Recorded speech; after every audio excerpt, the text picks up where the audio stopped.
இந்த கிரைசிஸுக்கு முக்கியமான காரணங்கள் 2. ஒன்று, நம் நாட்டுக்கு இன்றைக்கும் நிறைய ஃபாரின் டைரக்ட் இன்வெஸ்ட்மெண்ட் வந்தாலும் ஏற்கனவே பணத்தை போட்டவர்கள் வெஞ்சர் கேபிட்டலிஸ்ட், பிரைவேட் ஈக்விட்டி, அவங்கெல்லாம் இன்னைக்கு ஐபிஓ மூலமாகவும் ஐபிஓக்கு அப்புறமும் பங்குகளை விற்று வெளியில் எடுத்து செல்கிறார்கள். 2வது, பிற நாடுகளுடைய sovereign wealth funds, middle east, மத்திய கிழக்கு நாடுகளின் சாவரன் வெல்த் ஃபண்ட்ஸ் ஈரானில் தொடங்கிய போரின் பொருளாதார தாக்கத்தை எதிர்கொள்ள நம்ம நாட்டில் உள்ள பணத்தை வெளியே எடுத்துட்டு போறாங்க. அது 2வது.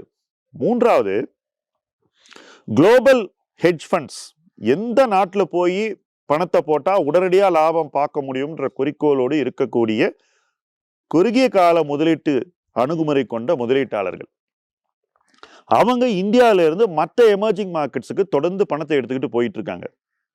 குறிப்பிட்டு சொல்லணும்னா டைவான், கொரியா, வியட்நாம் போன்ற நாடுகளுக்கு இந்தியாவில இருந்து பணத்தை எடுத்துக்கிட்டு போறாங்க.